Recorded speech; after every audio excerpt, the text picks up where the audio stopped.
No. So, hello YouTube. This is Don Fanego Aviaries, and I'm a tag team with my son and my wife. We do a lot of breeding of canaries. Today I'm going to demonstrate some of the techniques we use for breeding season. Obviously everything has been cleaned, sterilized from last year. We have these little boxes which are usually sold by craft stores or hardware stores, and we label them 1 through 20. These boxes are for putting the eggs when the hen lays them and replacing them with dummy eggs in the nest. The reason we do that is so that the hen's babies don't die. Usually the last two or last egg hatched usually die. So you see, this is one of the techniques we use. We fill this with plain canary seed or sawdust, if you have access to sawdust. I've been looking for sawdust a lot of places and I can't find it. Preferably cedar sawdust is the best.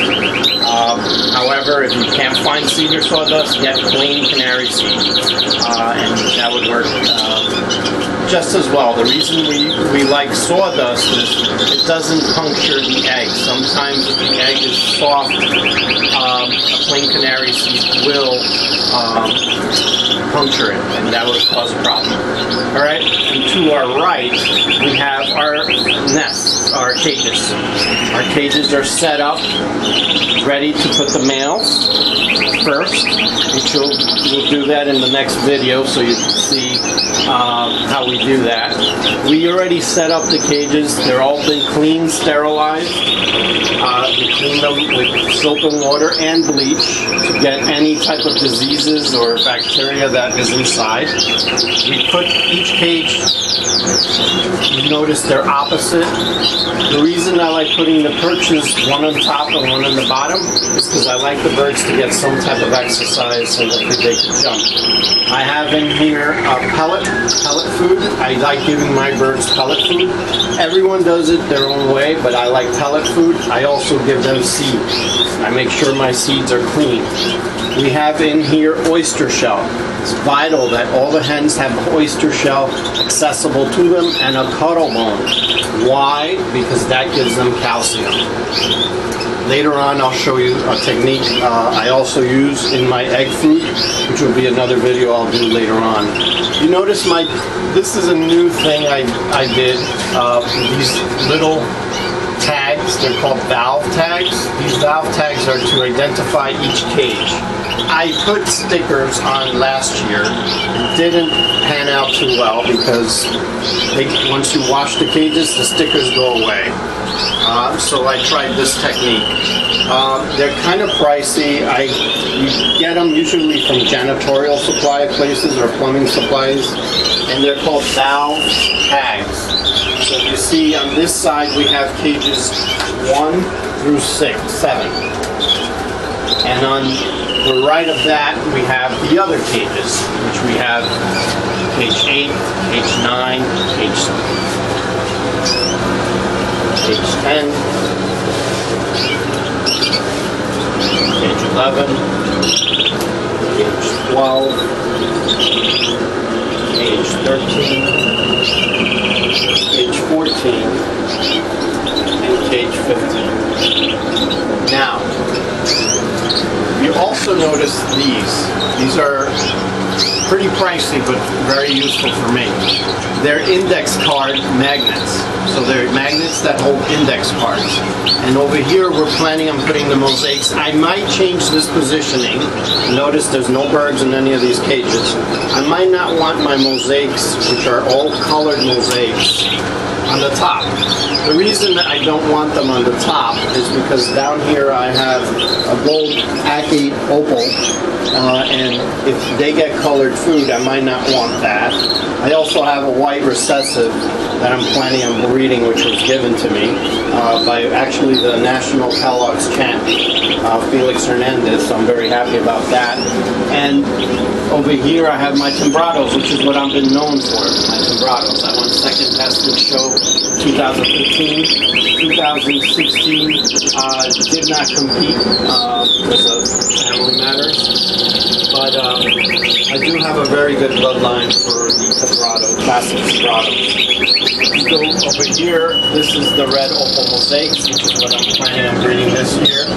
Up here, I have a Stafford mosaic, which is a brown colored pastel red mosaic.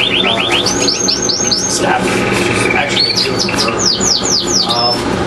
Then to the left, I have the mosaic red agate mosaic, which is also given to me by a good friend, Eduardo Pino, who was also the National Kellogg's champion on the red agate mosaics for a few years in a row.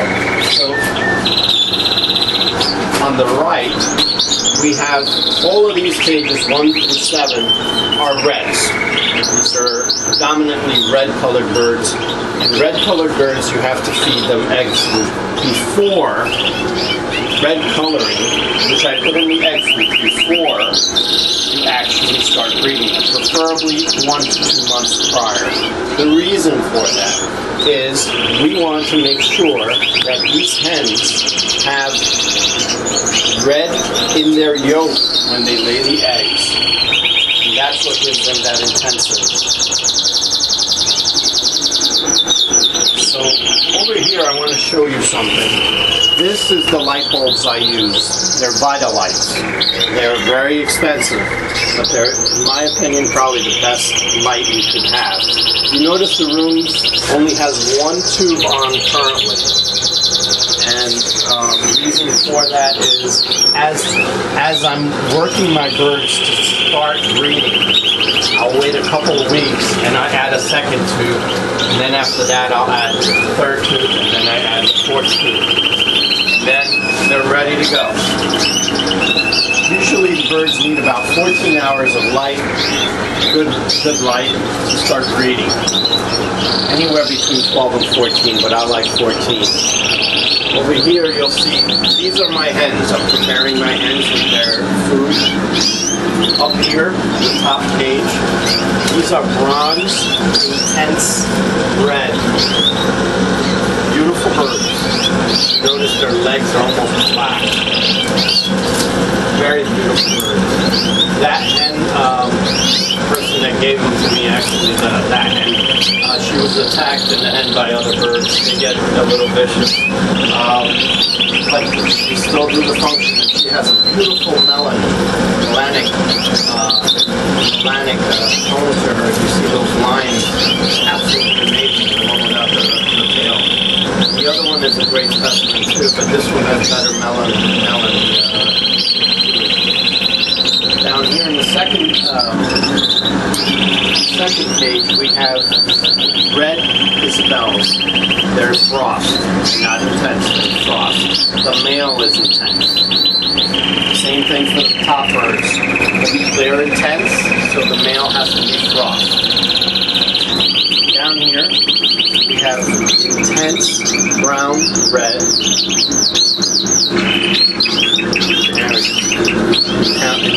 Intense brown red canaries. In the bottom, I have a Eno Feo brown bird, which is a carrier. We'll explain that a little later. Carrier means that bird, this bird carries Eno in its blood. So you have to mate her with a pure Eno. And then the babies will come out either carriers or Enos. Then in this cage here, right in front, you notice here, these are my hens. Okay. All of these are getting ready. These are non-colored types, so they don't need red coloring. If you notice the egg food which we gave them this morning in the bottom of the cage.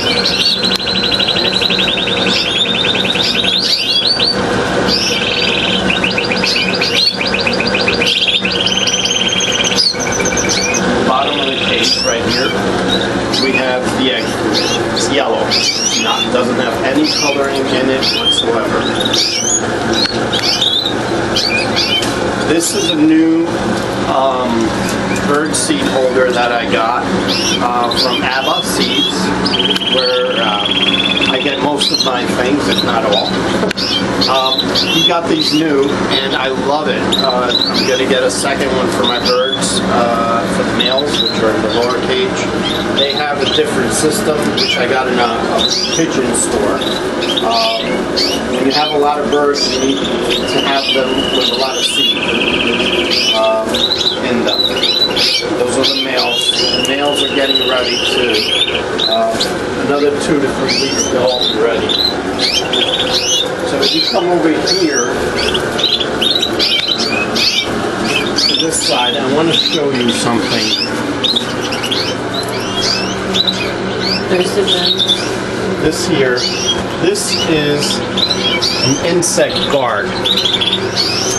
Very important to have these.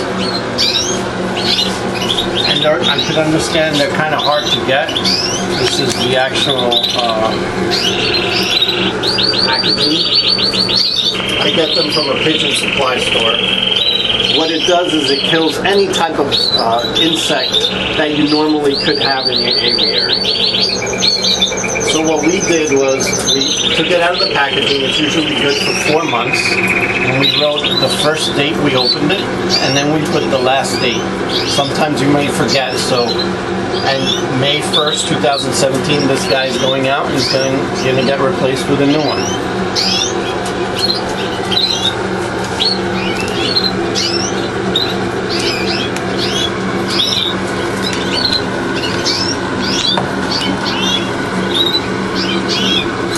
This packaging I have here,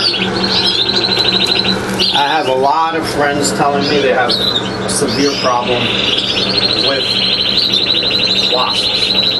Now, wasps usually come in the seed because our seeds, we don't want to have pesticides in them, so they have eggs in them and they usually have insects. So, if you notice in my room, I don't have any wasps. I use this product, which you could get in a Lowe's, Home Depot, and it has a little pill, which is wrapped in a box, in a sealed package, and you take that pill out and you stick it inside the middle of that box, and all the wasps get attracted to it, and it catches them. I also freeze all my seeds, and I make sure they're frozen for about 2 to 3 weeks. And then I use my seed. That also kills all the eggs or larvae that might be in the seed. So it's a good technique to use if you have those problems. This is Don Fanego from Don Fanego Aviaries, and I hope you enjoy the video. Please hit like in the bottom. This is my first stab at YouTube, so I hope you guys enjoyed it. I will be following up with this video with showing you how I put all my males in the cages first, and then the females. Enjoy.